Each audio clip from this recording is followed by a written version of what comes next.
Had a lot of requests on a how-to video on this. This is how I water the chickens, and it just keeps the water cleaner, and it's always moving. Shouldn't freeze in the winter time, but I just have a little pump running up half-inch pipe. The pump really doesn't matter.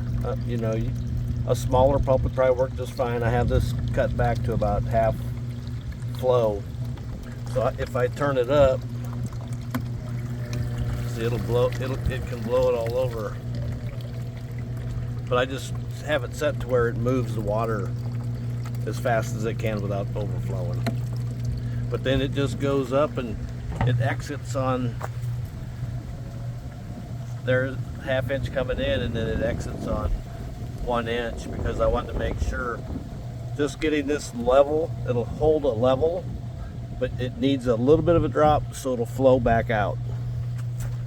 And then it runs into here, and then there's just a little fiber filter down there. And whatever you use for a pump, or however you get the water to your reservoir,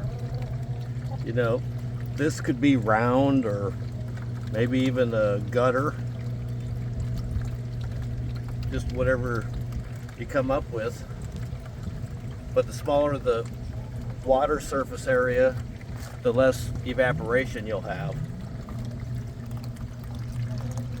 And when it gets like that, I'll just open the bottom plug and spray it out, and that's been two weeks or so.